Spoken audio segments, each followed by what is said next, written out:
This evening, what we'd like to present to you is a brief PowerPoint presentation on the history of the organization, a little bit about our organization, and the upcoming revenue measure. But I need to give you a quick caveat. The presentation that you're going to be hearing from me this evening is education and information. It is not advocacy. Law prohibits me from advocating for the revenue measure, so I'm just going to provide you some information and try to answer any questions that you folks may have at the end of the PowerPoint presentation. About the mission of our organization. The mission of the 5 cities fire authorities is to provide the highest level of service possible by mitigating threats to life, property, and the environment while meeting the growing needs of our communities. A little bit about our communities. The authority is your local fire department for the communities of Arroyo Grande, Grover Beach, Halcyon, and Oceano. The authority provides an all-hazard fire and emergency response services to over 37,000 residents across a 10, I think, square mile response area. But that doesn't include our automatic aid agreements we have with our neighboring jurisdictions. So the mileage, we respond a lot further out than just the communities, and we cover a greater population. We respond to structure fires, and a little bit about this picture. As you can see, that's our aerial apparatus. What you can't see in the smoke there is our basket. And inside the basket, I have 2 firefighters, and they're working at the roof level. That fire happened a few summers ago in 2010, a very warm day. And what's unique about this fire, and a lot of people do it, they take and utilize their attic space as storage. So these folks put down plywood sheets in their attic, and they stored their stuff up there. Normally when we respond to a fire in an attic, we try to put the fire out from below. So what we do is when we enter the house, we will take our forcible entry tools, punch a hole in the ceiling through the drywall, put the nozzle into the attic space area, and when we charge the line and put water in the attic space, it turns to steam and smothers the fire. That's the normal way we put attic fires out. When the guys went into this structure and tried to go through the ceiling, they couldn't get through the plywood. So we had to fight the fire from the top down. And what that meant is that it was a very stubborn fire, involved putting a lot of water in the attic space. We had about 8 engines on this incident. We didn't need those 8 engines because of the equipment they brought. We needed them because of the personnel they had on them. You can see that each one of those firemen have turnout gear on and have SCBA bottles on their back. They're carrying about 100 pounds of equipment. And in a warm day like that, they get tired fairly quickly. And so we need to rotate crews and hydrate them, put water in them, and then reassign them. So that's why we needed all those extra bodies there. One of the things that I really haven't told other groups that you're not seeing in this picture is when we have a fire like this, and this is why we need extra people at an incident like this, and we're fighting the fire from the top down, the water's got to go somewhere. And the water's going to find the path of least resistance and come through the roof area or the ceiling area.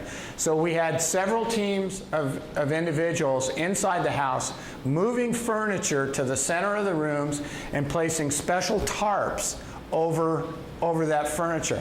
That's part of our mission, is to protect life and property. So if we have time, that's what we do. We will take people's property and just don't discard that the water's going to fall all over it and ruin it. So we take that's what we call salvage work. And we have special tarps and what we call hall runners so we don't get people's carpet all messy. So we respond to vehicle fires, vegetation fires. We perform emergency medical services. Last year, our call volume, 64% were EMS calls. The prior year, it was 68% of our calls were EMS. We responded traffic collisions. This obviously is a vehicle inside a structure. Cisco's Country Kitchen, where we had that vehicle intrude that structure. And we like this picture because it shows one of our biggest captain and our smallest captain. So we perform technical rescues. We respond to emergency or hazardous materials incidents. We do fire prevention activities. We conduct public education. This is a Listos group at Oceano, and Captain Leathers there is demonstrating how to utilize a fire extinguisher. And then we perform community outreach, and real firefighters don't mind wearing pink. We do a lot of training. We do training on a daily basis. This slide depicts a multi-casualty drill that we conducted in conjunction with Lucia Mar School District and San Luis Ambulance. The school district provided us a bus, which we put on the side. We put real people in that bus. We're able to cut that bus up and pull people out as if it was a real thing. And then that picture depicts that we're moving them to what we call multi-casualty collection points, where people are assessed. That's good training for us because we don't often get those sorts of vehicles to work on. So a little bit about the incremental development of the 5 Cities Fire Authority. In 2004, the cities of Arroyo Grande and Grover Beach entered into a joint fire administration and training agreement, sharing a fire chief from Arroyo Grande and a training captain from Grover Beach. In 2007, the joint fire administration and training agreement was modified to reclassify the training captain to the rank of battalion chief for greater operational efficiency and flexibility. That created a management position, and I got a little help. So in 2007, again, the cities expanded the joint fire administration and training agreement to include sharing of reserve firefighters, apparatus, and equipment. 2008, the Oceano Community Service District was included in the agreement to share a chief officer and reserve firefighter services. In 2009, the 2 city councils and district board approved proceeding with a full fire service consolidation and forming a joint powers authority with a target date of July 2010. And we were able to accomplish that on July 9th, 2010, the 5 Cities Fire Authority was established. So our cost-saving measures. Many incremental cost-saving measures were taken prior to the creation of the authority. Each step towards consolidating 3 agencies offered opportunity for cost effectiveness. We reduced 2.5 fire chiefs to 1 fire chief position, and we're able to take 2 administrative positions and reduce that to 1.5. The apparatus fleet was downsized, reducing maintenance costs, insurance costs, and replacement costs. The 5 Cities Fire Authority benefits from the joint purchasing savings on apparatus, equipment, and operational supplies. We jointly test our apparatus and operational equipment at an economy of scale. We have lower insurance rates costs for vehicles, as well as lower workers' compensation insurance costs. Costs for professional and organizational membership, subscription, and information technology license have also been reduced. So conservatively, we estimate that we've reduced the costs in the 3 communities at least $300,000 a year. Our reserve firefighter program has created a significant amount of cost and efficiency in personnel costs, recruitment, equipping, and training. So let me talk a little bit about our reserve firefighter program. And I apologize, I'm squinting, I'm looking out in the dark at the light, so I'm gonna move around a little bit, Pete, sorry. Our reserve firefighter program, when we started doing the incremental steps to the authority, each community had to get comfortable with what we were trying to accomplish. And what's very difficult, why some consolidations fail, is that people try to move too quickly because of local control, mistrust, history between the communities, you name it. And so the approach that we took is that we tried to be, each time we took a step, we tried to make that successful and the organizations comfortable with what we were trying to accomplish. And the Reserve Firefighter Program was one of those steps. Each agency had their own Reserve Firefighter Program. And so what they were doing is each agency was paying for workers' comp, each agency was trying to monitor how many hours their people worked. And so we said, hey, what if we just take and put them under the umbrella of one of the organizations? That way we were able to more effectively utilize those folks where they were needed. You know, we all gave them the same training. We did standardized training together. So we put them all under the roof of Arroyo Grande, and then we were able to, as I stated, move them around where we needed them. The reserves make $10, $11, or $12 an hour. They receive no benefits.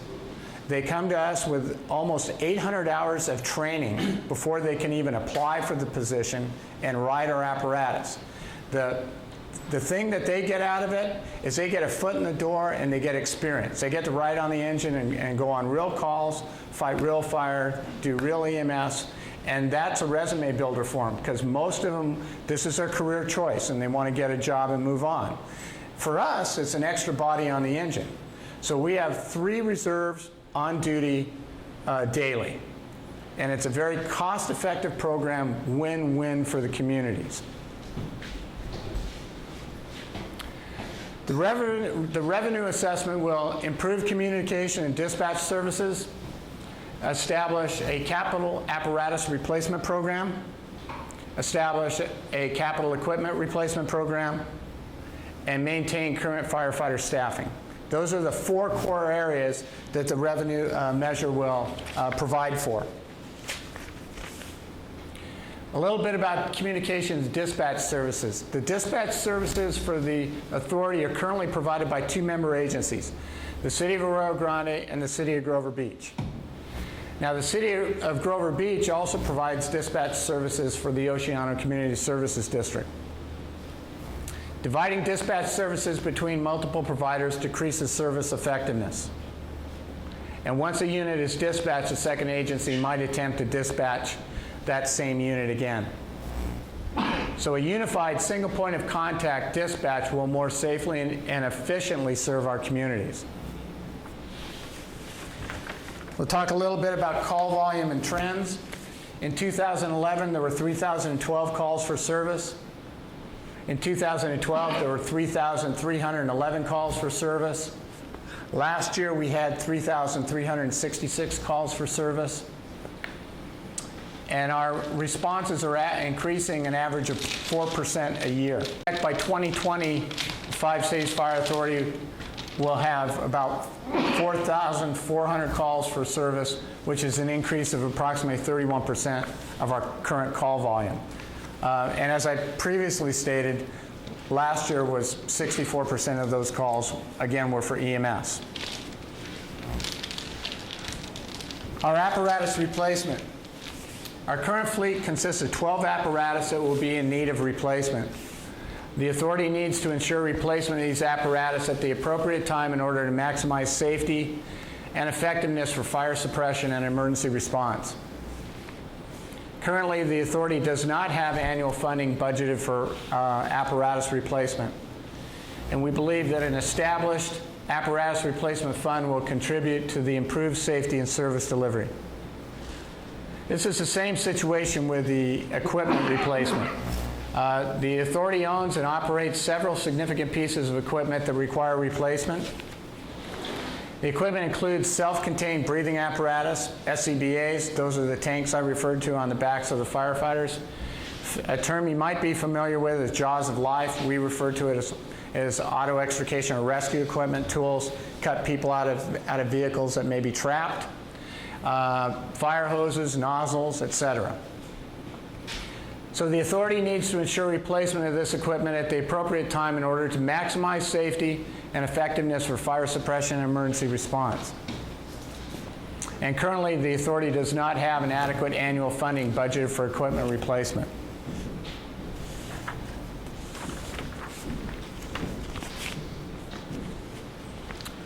Let's talk a little bit about our firefighter staffing.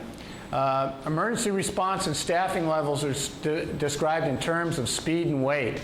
Speed describing the response time and weight describing the number and types of personnel.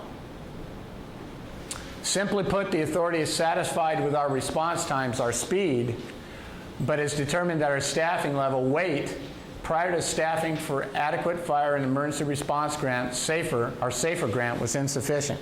So what we're saying there is each jurisdiction has a fire station that we believe is spaced adequately if the folks are responding from the station get to the most remote point of their jurisdiction within 5 minutes.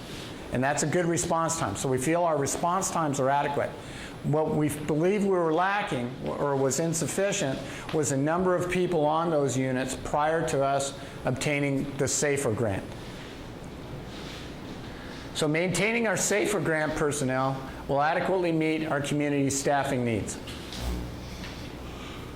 The Occupational Safety and Health Administration, OSHA, guidelines place strict requirements on operations, particularly when firefighters are required to enter a potentially immediately dangerous to life and health environment, such as a structure fire. An IDLH environment, OSHA requires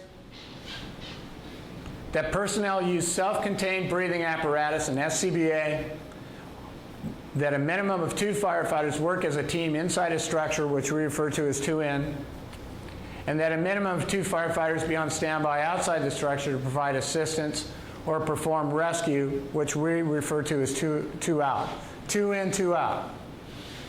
So essentially the 2 in, 2 out rule severely limits the authority's ability to respond effectively to many types of IDLH emergencies. This limitation is compounded when the authority is handling multiple calls for service at the same time. So after careful analysis, the authority has determined that maintaining the SAFER grant personnel will significantly increases safety and effectiveness during IDLH emergencies, ensure compliance with the OSHA and IDLH requirements, and benefit the communities we serve with an increased level of service. So that concludes the PowerPoint presentation, and I'd be glad to answer any questions that you folks may have. If I can't answer them this evening, I'll get your name and number, and I'll get back to you.